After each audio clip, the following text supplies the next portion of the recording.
Good morning, everybody. Good morning. Like, share, and comment. I give everybody a second to like, share, and comment.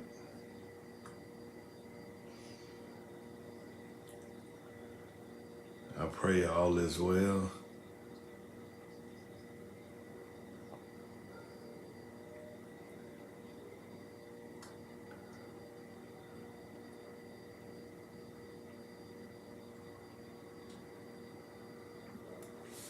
I pray all is well.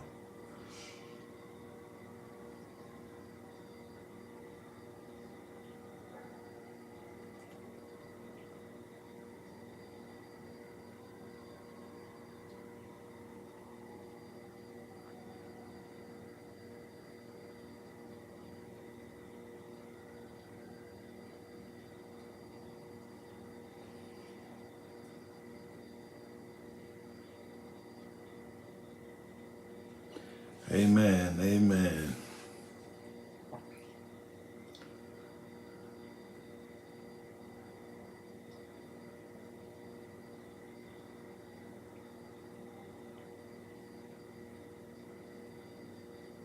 I just wanted to come on and talk to you for a minute and and spread God's word out just for a second. I just wanted to take a second. I'm not going to take too much of your time, but in this, I was meditating on the Word of God, and last Sunday I was teaching on faith, and I was teaching on that faith doesn't have any power. It doesn't do anything for you, and that a lot of people have faith, but they don't have the correct faith, meaning that they have the faith of believing that something can happen. Oh, good God from Zion. I'm trying not to get stirred up real quick. But people have the faith to believe that things are possible, but they don't have the faith to believe it in God. And that's the difference about when we have faith. When we have faith, we have to have the correct faith. And that's why a lot of times our prayers are not being answered. It's because we don't have the correct faith. And we have the faith to believe that things can happen, that things will get better, but we don't have the faith in God to believe that God can make it better. And so we go through this lifespan of just believing that things gonna work out for our good, but sometimes it seems like it never changes. It seems like we're stuck in a situation that we're trying to trust and believe God, but it just seems like nothing is happening. It seemed like, I still got the same bills. I still got the same broken relationship. I still got the same lack. I still got the same trust issues. I still got the same, because we have not allowed the source of God to really come in our life and to change and make a difference in our life. And we go in this thing called a circle, where that we just keep going around. And I used to make this joke with people. I used to make the joke, get off of 285 and get on 20. And those that are in Atlanta know what I mean. 285 is nothing but a big circle. If you get on 285, you can ride 285 all day long, and you'll always keep going in a circle. You'll never get off of it. But if you get on 20, you'll get you'll end up going some places on 20, because it's not a circle. And most of our lives is a circle. We'll get on the circle, and it's not a matter of when or if. It ain't a matter if, it's a matter of when, that we'll start seeing the same things over and over again. Why? Because we have not gotten off the circle. And you know, people used to say all the time that if you want to know a lot about a person, you know, you can check the 5 closest people to them. And the 5 closest people to you will determine a lot about your future and a lot about what you are able to accomplish and not accomplish. And that's why we have to be careful sometimes of the people in the company that we keep.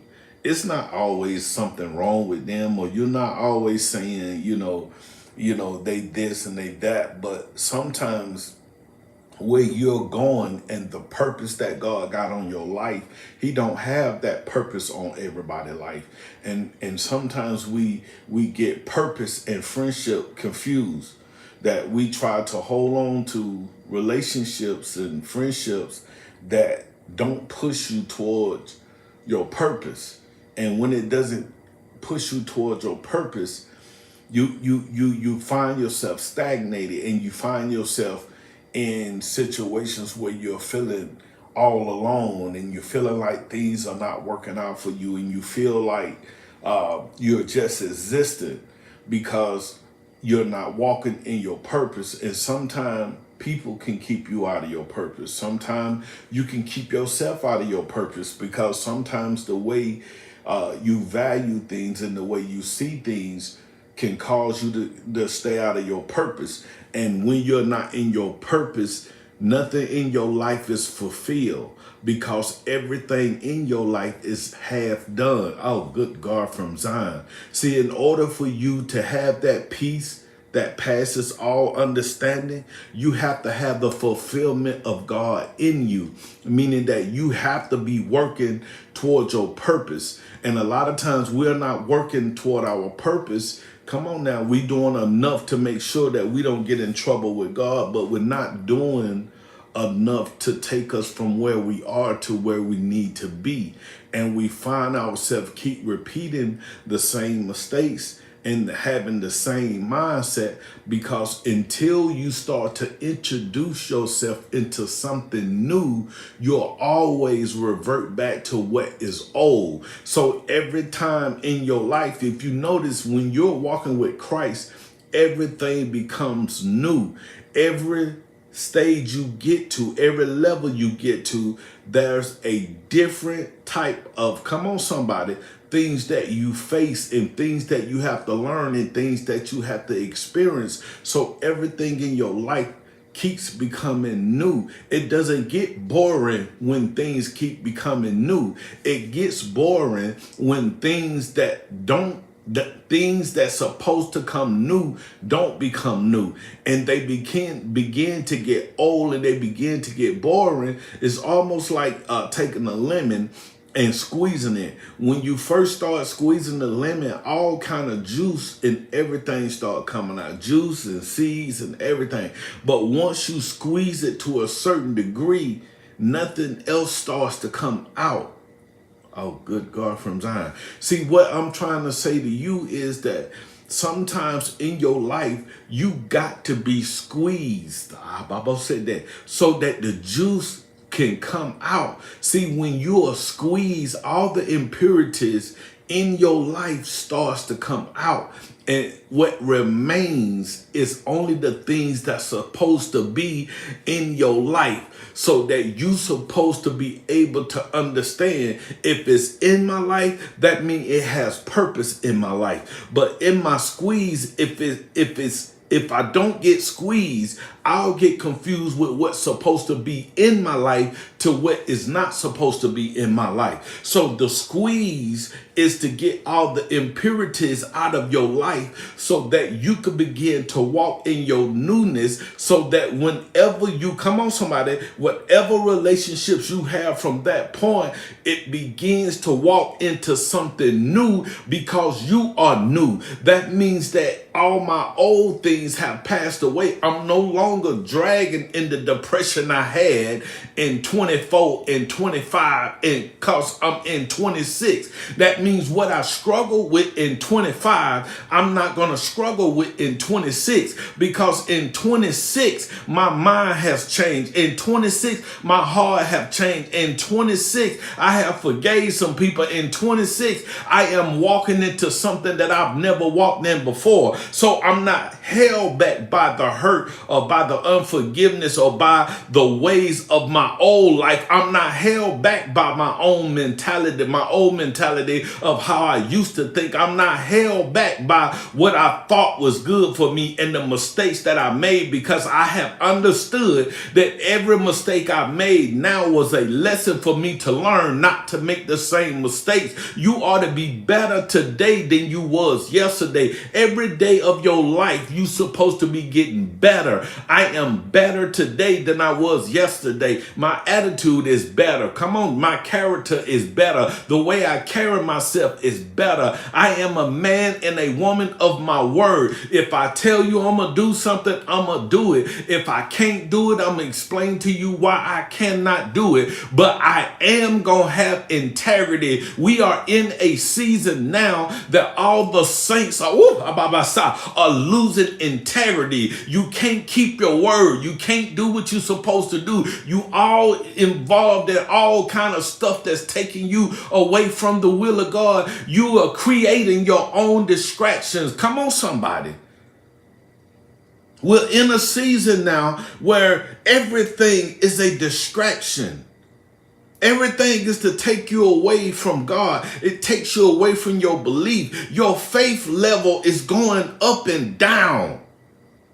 Come on, somebody. It's hard for you to have faith now. It's hard for you to concentrate on your family now. It's hard for you to concentrate on your occupation. It's hard for you to concentrate on the will of God. It's hard for you to stay focused now, because everything seems like it needs immediate attention now. Everything, from the kids, from the family, from the job. Come on, somebody. From your lack, from your loneliness, from your hurt, from your unforgiveness. Everything needs immediate attention. But you have to get in a place to understand that the only thing that can help you and the only thing that can change your life is having the faith in God. And this is the problem that the disciples had, that Jesus was trying to teach them, that no matter what you go through with, you're going to have to have faith in God. You can't get around having faith in God. Everything you do requires faith. And if you really look at what's going on now, in the way that the world is now, it's pushing you to have faith, because you don't know what you're going to face day to day. You don't know what you're going to face hour to hour. You don't know what you're going to face week to week. When it comes to everything in your life, you're going to have to exercise this faith. Now, watch this now. I touched on this a little bit Sunday, but I got to touch on it a little bit again, because there are some things that I did not get a chance to touch on. But I just, watch this now. I just got to touch on this just for a minute. Now, when the disciples were with Jesus, right, when Jesus cursed the fig tree, and when he cursed the fig tree, watch this, y'all. When he cursed the fig tree, the disciples did not understand what was going on until the next encounter with the fig tree, when they seen that the fig tree had withered away. Woo, good God from Zion. I can preach that right there. What happens in your life when you just got to see it happen? You don't believe it happened. You don't read enough to make it happen. You don't pray enough for it to happen. You ever been around them people that don't believe nothing until they see it? They just had to see that the tree withered away. And when the tree withered away, then they want to ask the question, Jesus, do you know that the tree that you cursed withered away? How many of us in our life right now we don't have enough faith to believe what God said? We got to see some stuff happening, meaning that he got to put us He got to allow some situations to happen to us in order for us to wake up and believe that he is God. So he got to put you in a situation where you ain't got no food. He got to put you in a situation where you can't pay your bill. He got to put you in a situation where you lose your job. He got to put you in a situation where you lose your car. He got to put you in a situation where you lose your home. He got to put you in a situation where you lose your spouse. He got to put you in a situation for you to believe how sincere and how serious your situation really is, and how serious it is for you to trust and believe him. He had to allow situations to happen to you and for you to wake up, because you got to see it to believe it. How many people right now in situations, not because they did something so wrong, but their lack of belief, meaning they have to see it to believe it. And watch this, y'all. Sometimes it is very uncomfortable when you have to trust something that you cannot see. You have to have the faith of a mustard seed, meaning that you have to have a small amount of faith to even get to be able to be in God's presence. You can't just walk in his presence. You got to have the faith to believe that he is who you say he is. I seen this diagram this morning, and this diagram had two churches. It had one church where people were going to church. Then it had one church where people believed in church. Let me ask you a personal question. Which church are you? Are you the church that's going to church? Oh, good God from Zion. Are you the church that is believing in the church? Because if you look right now in the season now, churches all across the United States are losing their value. Because all kind of stuff is going on now where people got all kind of different religions, all kind of different beliefs, all kind of different Bibles, all different kind of human knowledge of life. So a lot of people are walking away from the faith walk because they feel like the faith walk is so contaminated because men and women have allowed their own desires to go over the desires of God, and they have, come on somebody, caused confusion when it comes to the house of God. The house of God have not lost its power. The word of God have not lost its power. The belief of people have lost its power. So people don't believe like they used to. People don't sacrifice like they used to. People don't, come on somebody, put God first in their life like they used to. Because now people are so blessed at this time now that they don't have to have, come on somebody, they're too blessed to where they don't feel like they need God like we needed God back in the days. Back in the days, you did not have finances and all this kind of stuff like this. You had to, come on, believe God for everything that you got in your life. God was your life. God was your world. God was the one that was the center of everything in your life. And now in this season, people are so blessed now that they are so focused on their things. Come on, somebody. And their positions. Come on. And their success and their happiness. Come on, somebody. That they're not really concerned about the word of God. But the Bible said heaven and earth shall pass away, but God's word is going to remain to the end. God's word is the word that you're going to have in these last days to get you through what you're going through with. I'm here to tell you, your will is not going to last strong enough. Your knowledge is not going, come on, somebody. You're not going to have enough knowledge to be able to conquer the the things in your life. The only thing that's going to conquer the things in your life is your faith in God, because God is the one that can do all things but fail. And without him, you ain't going to be able to do nothing. And you ain't going to be able, come on somebody, to behoove God. God knows the intents of your heart. He knows exactly when you're serving him because you love him. He knows when you serving him and you, as the old folks say, shucking and jiving. He knows when you shucking and jiving. He knows when you serious. He knows when you willing to make the sacrifice. He knows when you're trustworthy of his blessings. He knows you better than you know yourself. So don't try to play these little spiritual games. You got to be in God's will for real. Now watch this. Mark 11:23. It says, truly I tell you that whatsoever says to the mountain, be lifted up and drawn to the sea, and does not doubt at all in his heart, but believe that he will say will take place, it will be done for him.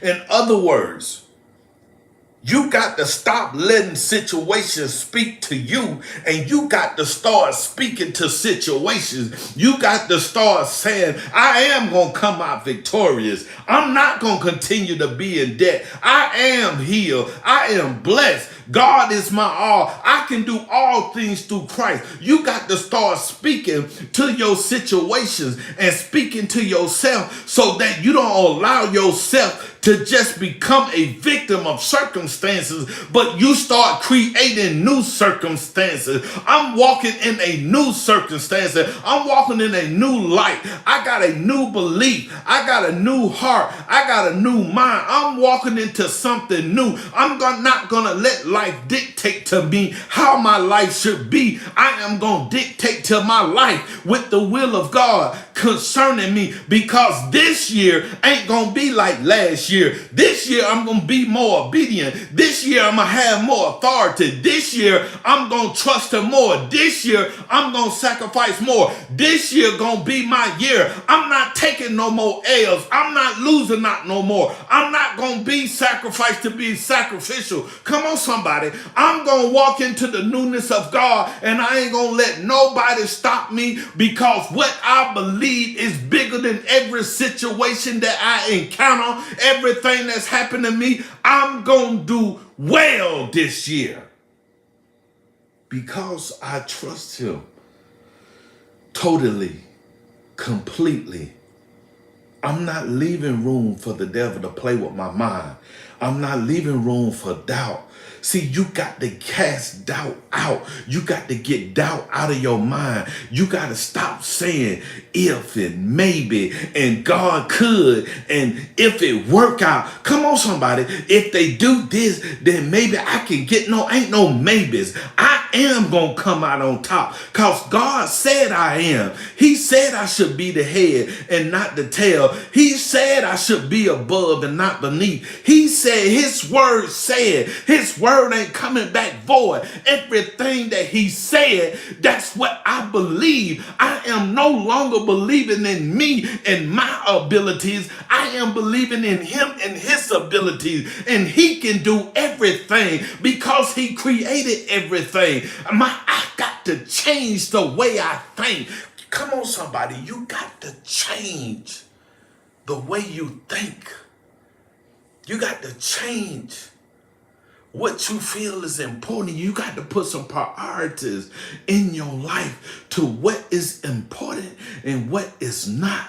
Because come on somebody, you make time and give time for the things that are important to you. So anything that's important to you, you'll make time for. Anything that's important to you, you'll make sure you show up. Anything that's important to you, you'll make sure that you give to it because it's important to you. So you got to make God a priority in your life in 26, that what his will is concerning me is more important than what my will is concerning me. I need to do the will of my Father, because if I do the will of my Father, I will no longer walk in lack. And everything that he promised me, I will be able to obtain. I don't have to play from blessings, because I become the blessing. I don't have to wait on him to show up. He's always showing up. I don't have to wait for him to answer prayer. He's always answering my prayer.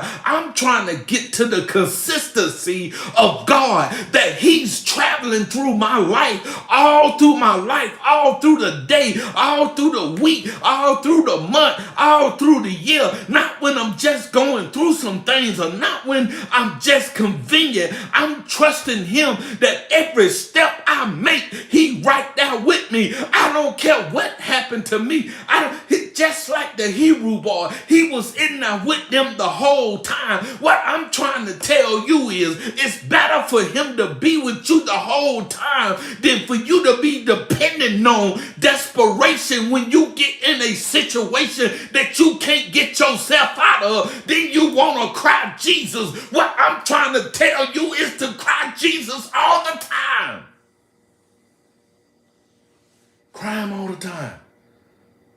Jesus, I need you. No matter what I'm going through with, I need you. No matter how fine things is, I need you. I might not be struggling financially, but I still need you, because I need you to help me manage what I got. Oh, good God from Zion. I might be doing good emotionally, but I still need you, because I need you to manage my emotions. Woo, good God, I feel something. Woo. No matter how blessed you is, you still need him, because you might not need him to get it, but you sure gonna need him to maintain it. Everything that's in your life, you gonna need God to help you maintain it. I don't care what it is. That's why the peace that passes all understanding is only in him, because you need him to maintain your peace, so that whatever comes in your life, it don't keep you from him. You got to get to a place to realize that everything around me is temporarily, but everything in me is for the rest of my life. Stop fixing up everything around you and start fixing up what's in you. Because everything around you is subject to change. Everything in you can remain the same. See, we got to get more in us than more on us. Because we keep putting stuff on us, but we're not really putting nothing in us. So when you put stuff on you, this is what causes depression, stress, weights. Come on, somebody. Unforgive. All this stuff is on you. Responsibilities of this world is on you. But in you says, I believe and trust God enough that whatever I encounter, the victory is already won. What's in me says, I'm not determined by what's on me. But what's in me is what's keeping me. In spite of everything that I'm going through with, what's in me keep pushing stuff out of me. Oh, good God from Zion. See, this is why you got to have them for real, because you cannot play with this thing called salvation, because this thing is real. If you think about it, what really got David to defeat Goliath? It wasn't because he was big. It wasn't because he was strong. It wasn't because of his armor. It wasn't because of his friends. It wasn't because of his family, because truth of the matter, his brothers didn't talk against him. So it wasn't because of his brothers. The only way he was able to defeat Goliath was what he believed in his heart. Oh, come on, somebody. Abraham. What made Abraham successful wasn't because of all the people he had that he was in charge of. It wasn't even because of Lot. What made him successful was because the faith that he believed in our Lord. That he was able to accomplish everything in his life. Job lost everything. The only thing that made Job successful was his faith in God. Oh, good God from Zion. Y'all better walk with me on this. The woman with the issue of blood. It wasn't because she had money, because she spent all of that. It wasn't because she had fame, because nobody knew who she was. It wasn't because of things that she done, because she didn't do nothing that was that successful. It was because her faith made her whole.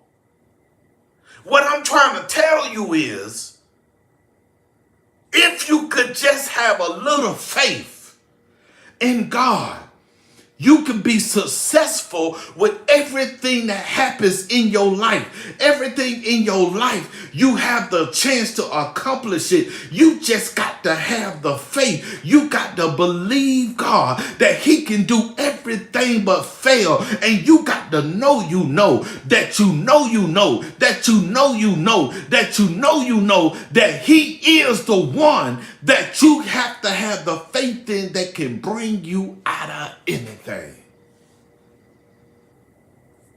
So he told him, says, speak to the mountain.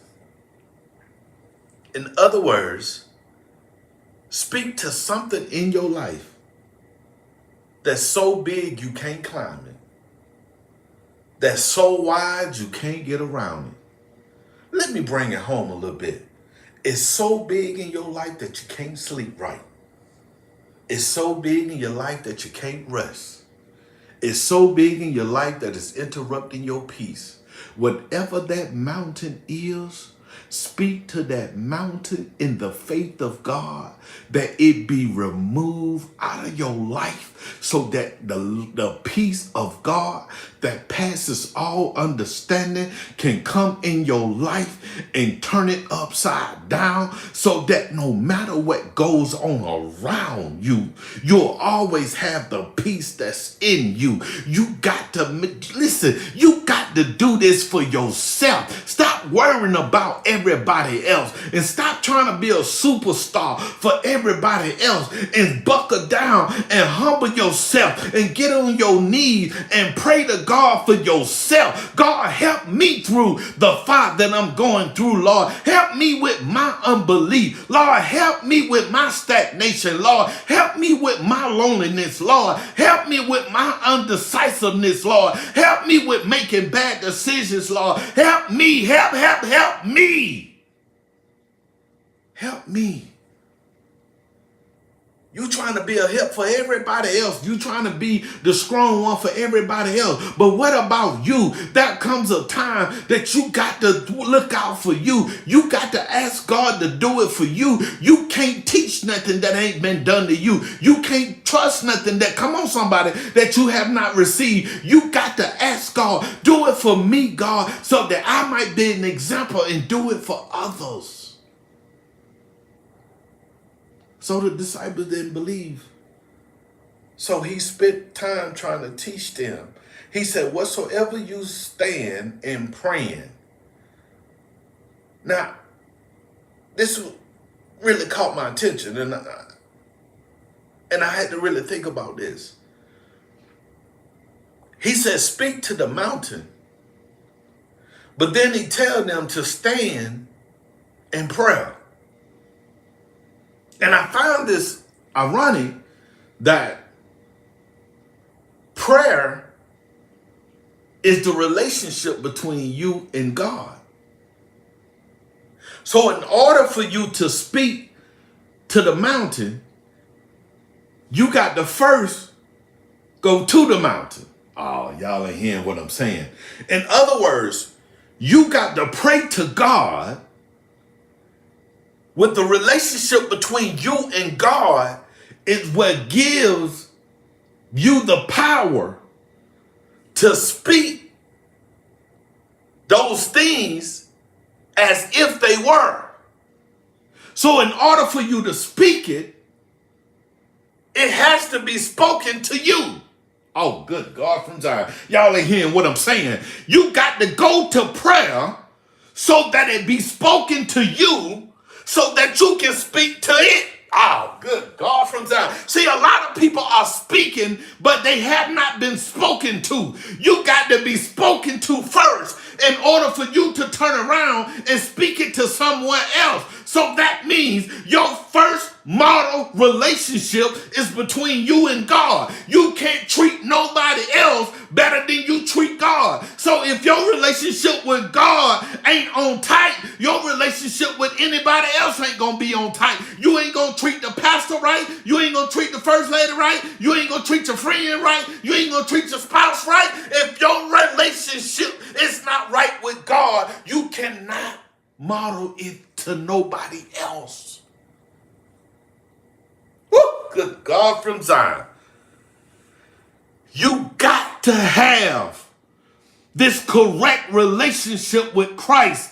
That's the only way you can have other relationships that are successful. A lot of people are trying to have relationships successful without having a relationship with God, and you don't know how to treat people. You don't know how to handle obstacles. You don't know how to love people beyond their faults until you first experience how God loved you beyond your faults. You got to experience the love from God for you to be able to come on, somebody. You got to experience it from God first.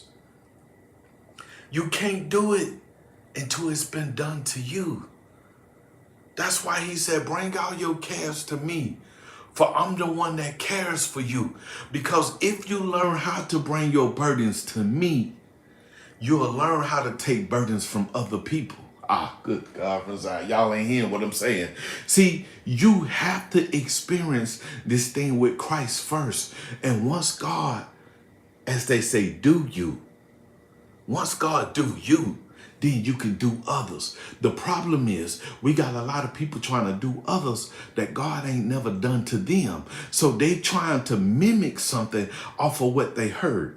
Oof, good God, sorry. Or they trying to mimic something off of what they seen somebody else do. But they can't mimic the love because they never felt the love from Christ. So you got to go to Christ to build this relationship so that you can feel the love, so that you can feel the understanding, so that you can feel the encouragement, so that whatever situation you experience in, you'll be able to feel that same thing that'll be able to carry you from one place to another, that will be able to encourage you. That's why Paul said, I can encourage myself. See, when you've been to the encouragement and you know what the encouragement feel like from God, then all you got to do is just start thinking on the goodness of Jesus and all that he done for you. And the encouragement will start to spirit out of you that's in you. And you will be able, come on somebody, to feel like I can go another day. I can go another week. I can go another month. I can go another year, because what God is doing in me, it's got me so fired up. It's just like fire that shot up in my bones. But when you don't have that relationship with God, the fire begin to die. And you no longer encourage. You no longer know the way. See, you got to stay attached to God. For the Bible says he is the truth and he is the light. That means that the more you develop a relationship with him, the more you can conquer what you're going through with. The more you have the wisdom and the knowledge to understand that God got me and I don't have to worry. I don't have to fret. I don't have to be double-minded, because the Bible says a double-minded man is unstable in all his ways. See, when you trust God one minute and then the next minute you don't, you become double-minded, and every decision you make be double-minded. You be, I might do this and I might not. I might can, I might can't. No, you can't, might can, and might can't. You got to start, come on somebody, trusting God and believing God enough to say, I can do all things through Christ that strengthen me. Everything in my life that I need is coming to me, and it's coming to me fast. Everything I desire, God is making a way for it right now. Because why? He said, if my ways please him. Oh, good God from Zion. Y'all about to make me preach this thing. If your ways please him, he will give you the desires of your heart. You need to stop searching for your desire and start searching your ways, and start, come on somebody, and get your ways in check so the desires can be fulfilled. The desires can't get fulfilled until your ways get in check. Start checking your ways. Start checking your attitude. Start checking your negative. Start checking the way you see things. Start checking how much you don't spend with God. Start checking your life and start seeing where you're falling short at. And when you start checking that, you'll start seeing the blessings dropping out of the cloud. Stuff you didn't even ask for. Stuff that you didn't even pray for. You'll start seeing them showing up at your doorstep. You'll start seeing need most start to lead and overly blessed start to come. You'll start saying, I can only help me. I can help other people. You'll start seeing the overflow. You'll start seeing things move out of your way. You'll start seeing the distraction starting to leave. When you start checking you, baby boo, you'll start seeing God move in a way that he ain't never moved before. So you won't have to ask for nothing. You'll just have to live for it. In 26, my life will never be the same. I'm speaking to my future right now. I'm going to be everything that God ordained for me to be. And ain't nothing and nobody getting in my way. I don't care what it is. I'm going to do the will of God. I'm going to sacrifice my life for him. And not because I need a new car. Not because I need a new house. I'm doing it, because I love him enough. And he's done so much for me that I want to live this life because I'm not forced to. I'm living this life because I love him just that much. And you can't conflict that. I don't care what religion you got. I don't care what Bibles you got. I don't care what the theologic you got. I don't care. Because what I feel is what I've experienced with him. So you keep on talking. If that works for you, do you. But as for me and my house, we're going to serve the Lord. I'm going to give God everything I got. And if I fail, it's not because I didn't try. Come on, somebody. You got to make some changes in your life that stick. A lot of people on New Year's service was saying, when 26 come, I'm going to do this and I'm going to do that and I'm going to do that. Well, let me help you out a little bit. We already in the first month of 26. And some people are still doing the same thing in 26 that they was doing in 25. They have not changed. You couldn't even keep your word for 30 days. And here you is expecting God to move in a mighty way, and you can't even change nothing about you. When you really begin to change for Christ, it gets uncomfortable. All the changes is not comfortable, but it gets uncomfortable in order for you to get comfortable. You got to allow God to move in a way in your life that's different than any other move you've ever experienced. The time is now. Stop saying what you gonna do. Stop making plans that don't include him. Start walking into what you know to be new.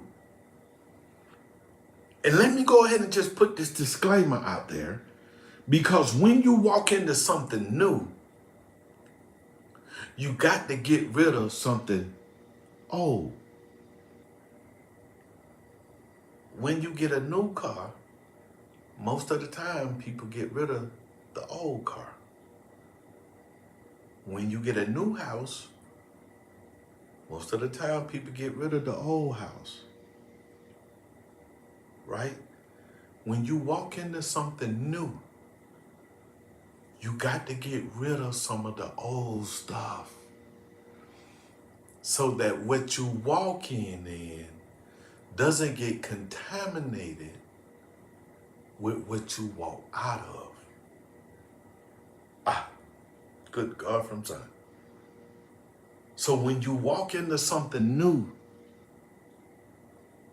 come on somebody, you got to accept the new things that come with the newness.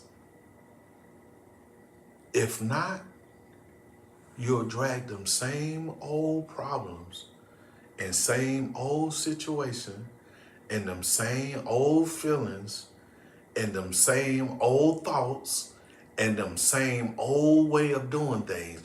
You'll bring them into your future. And then your future will start to look just like your past. Because everything that was in your past, you drug it to your future. Now your future and your past look the same. You got to walk in to something new.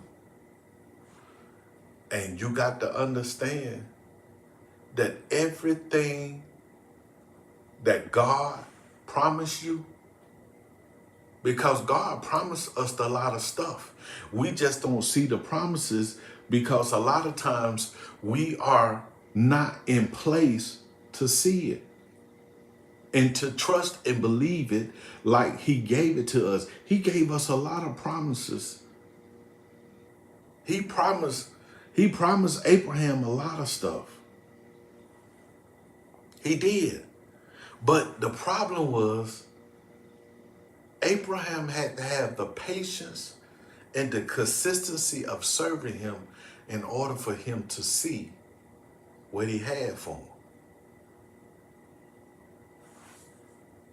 I'm going to say this and I'm finished. When Moses brought them out to get them to the promised land, because their mindset had not changed, they thought that Moses brought them out to get killed. Watch this, y'all. Sometimes you can be in bad situations so long that you feel like coming out is more dangerous than staying in. They told Moses, you could have just left us over there to be servants. Why you had to free us to be killed? Don't that sound familiar? That some bad situations we get stuck in and we won't come out with freedom because we feel more comfortable being in it. So they blame Moses for bringing them out to freedom, not thanking him, not being glad that they are free. They rather stay in bondage. Just think about that for a minute. But he brought them out, and they frustrated him so bad he went back to God, and God told him what to do. When God gets you out, stay out. Don't go back. There's nothing back there for you. If it was something back there for you, God would have never brought you out of it. He brought you out of it to introduce something new to you. So look for your new in 26. Look for your new. Because in your new, everything that you desire is in there. God has got it for you. Now we're getting ready to close the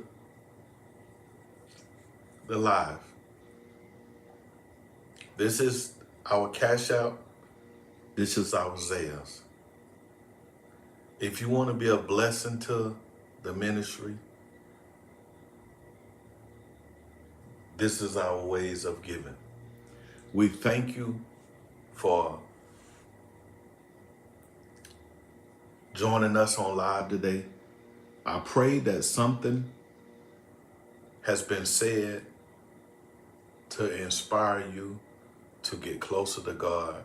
I pray that you get to a place where you can trust and believe God for who he is. This is a part of your life that you have the opportunity to put our address to our new location, which is 3020 Edwards Drive, Conyers, Georgia, 30013, Suite B. Come out and join us on a Sunday service and let us worship God together. I thank you for tuning in. Please be safe during the storms and enjoy your family, and remember to keep God first. We have service on Sundays at 10 a.m. and we have service on Tuesday at 7:30 in the building and live. Come out and join us and let us worship God together.